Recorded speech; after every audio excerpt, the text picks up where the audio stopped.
नमस्कार। Indian T20 league में आज क्रिकेट फैंस को डबल धमाल देखने को मिलेगा, क्योंकि आज जहां मुकाबला है रोहित और गेल का, तो वहीं रसेल और पंत की तूफानी पारी भी फैंस को देखने को मिलेगी।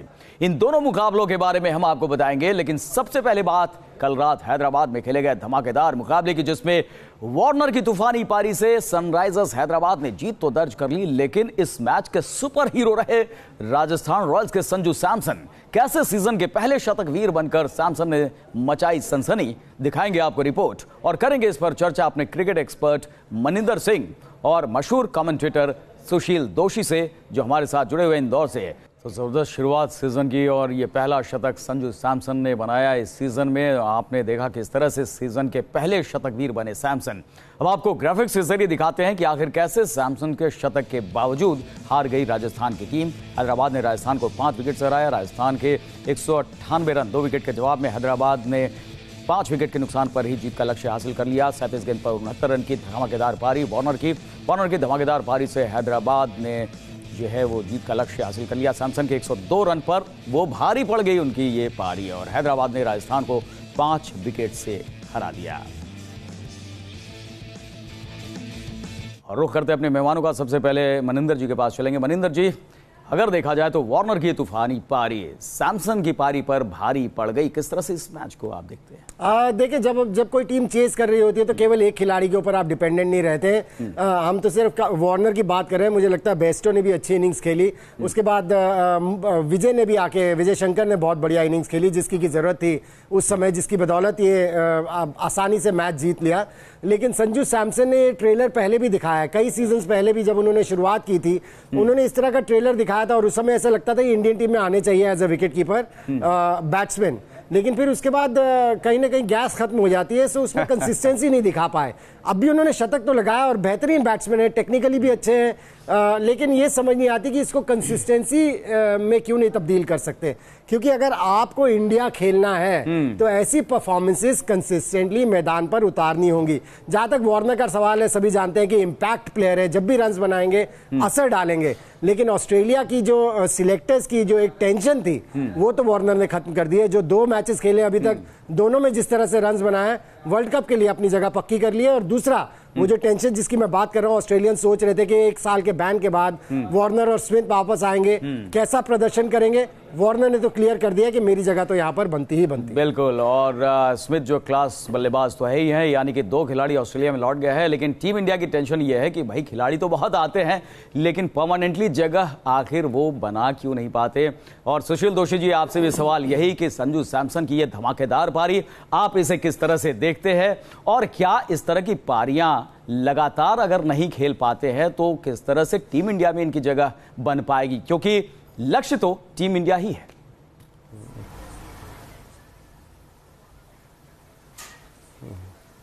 हाँ बिल्कुल, आईपीएल जब आप खेलते हैं और अच्छा प्रदर्शन करते हैं तो चयनकर्ताओं की निगाहें आपके ऊपर रहती हैं। यहाँ पर अगर आप अच्छा प्रदर्शन करेंगे, लोगों का ध्यान खींचेंगे, आपको टीम में लिया जाएगा और आप फिर कंसिस्टेंटली लगातार अच्छा प्रदर्शन करेंगे तो फिर लगातार टीम में बने रह सकते हैं। ये दुर्भाग्य की बात है कि कई खिलाड़ी आईपीएल में तो अच्छा प्रदर्शन करते हैं, लेकिन बड़े परिदृश्य पर जैसे ही आते हैं वैसे ही वो जो मानसिक दृढ़ता की जरूरत होती है बड़े मुकाबलों के लिए, उसमें वो खरे नहीं उतरते।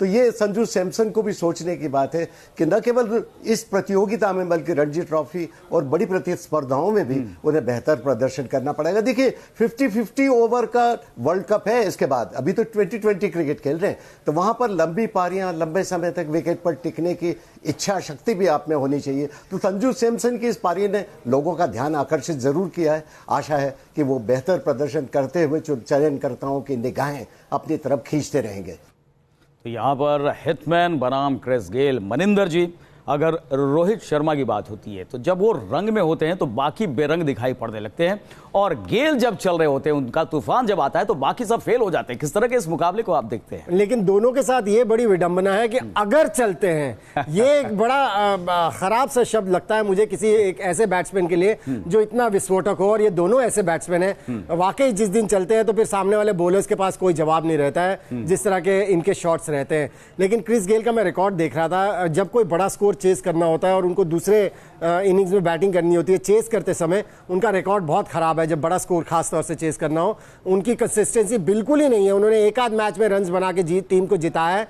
जिस तरह से वार्नर को अगर आप देखें, ये बार बार ये कारनामा करते हैं, जितना भी स्कोर हो वार्नर इतनी तेजी से शुरुआत दे देते हैं चेस करते समय कि टीम के लिए आसान कर देते हैं उस टारगेट को चेस करना। गेल वो नहीं कर पाते, लेकिन रोहित शर्मा ऐसा कर पाते हैं। सो ऑल इन ऑल मुझे लगता है ये जबरदस्त मुकाबला होने वाला है। ये हाई वोल्टेज मैच है क्योंकि बहुत बढ़िया पिच के ऊपर मैच होने वाला है। ये भी हाई स्कोरिंग गेम होगी, बिल्कुल हाई स्कोरिंग गेम। और सुशील दोषी जी, आपको क्या लगता है कि गेल और रोहित के इस मुकाबले के बीच युवराज सिंह यहां पर अपनी फिल्म दिखाना चाहेंगे? क्योंकि पिछले मैच में उन्होंने लगातार 3 छक्के जड़कर ट्रेलर दिखा दिया था।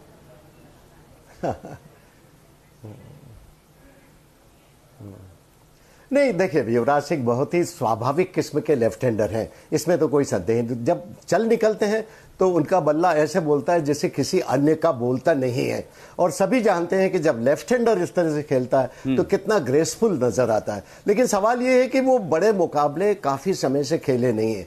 देखिए, प्रतिस्पर्धा की धार के बिना आप क्वालिटी मुकाबले, देखिए मामूली गेंदबाजों को तो आप पीट सकते हैं, लेकिन जब प्रतिस्पर्धा की धार तीखी होती है तब आपका बल्ला कैसे बोलेगा, इस पर काफी कुछ निर्भर रहता है। तो मुझे नहीं लगता कि युवराज सिंह कोई बहुत बड़ा इंपैक्ट इस मैच में दे पाएंगे, क्योंकि मुंबई इंडियंस की जो बॉलिंग आक्रमण है तेज, जैसे हम जसप्रीत बुमराह की बात कर रहे हैं, मलिंगा की बात कर रहे हैं, ये इनको इतना टिकने नहीं देंगे, मुझे ऐसा लगता है। लेकिन फिर भी देखिए, क्रिकेट का मुकाबला है, आप किस दिन रंग में आ जाएं, किस दिन नहीं। इनके लिए अच्छी बात तो ये है कि ये मुंबई की तरफ से खेलते हुए दिखाई पड़ेंगे और जो है वो किंग्स किस तरह से यहां पर धमाल मचाते हैं उनके खिलाफ, ये भी देखने वाली बात हो। आज के दूसरे मुकाबले की हम बात करें इंडियन T20 लीग की। मनिंदर जी, किस तरह से इस मुकाबले को देखते हैं? क्योंकि लगातार KKR जो है ऐसा लग रहा है कि एक बैलेंस टीम के रूप में सामने आई है और जीत दर्ज करने के इरादे से मैदान पर उतर रही है। इसमें तो कोई शक की बात नहीं है कि one of the most balance side है इस पूरे IPL में, क्योंकि इनके पास आप देख लीजिए हर डिपार्टमेंट इनका टिक्ड है। अगर आप बैट्समैन की बात करें, इनके पास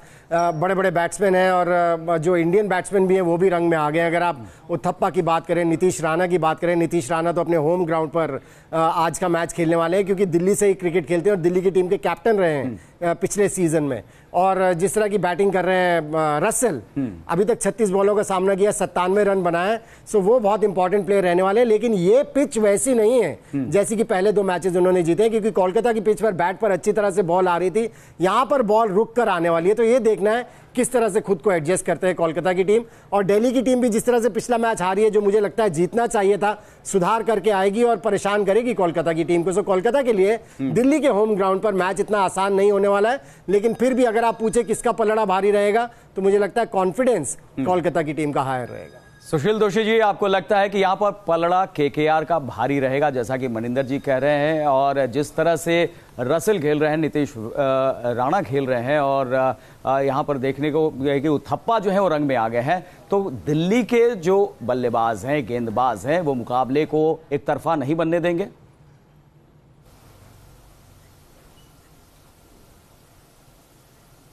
नहीं, कोशिश तो देखिए रहेगी, क्योंकि ये T20 का खेल है, इसमें कुछ भी बहुत तेजी से परिवर्तित हो सकता है। परिस्थितियां बहुत तेजी के साथ बदलती हैं, तस्वीर का रुख एकदम पलट जाता है, 1-2 विकेट गिरे नहीं कि परिस्थिति बदल जाती है।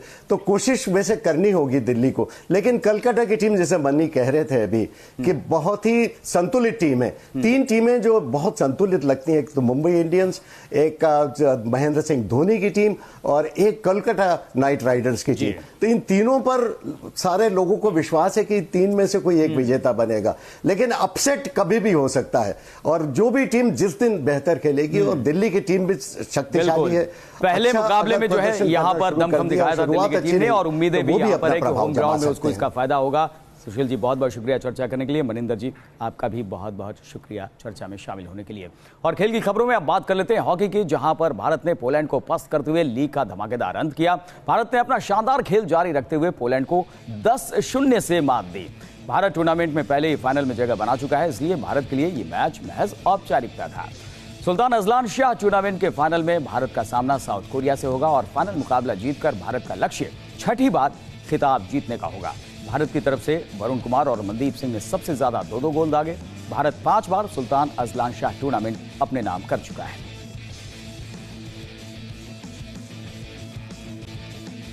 और खबरों का सफर जारी है, आप बने रहिए न्यूज नेशन के साथ।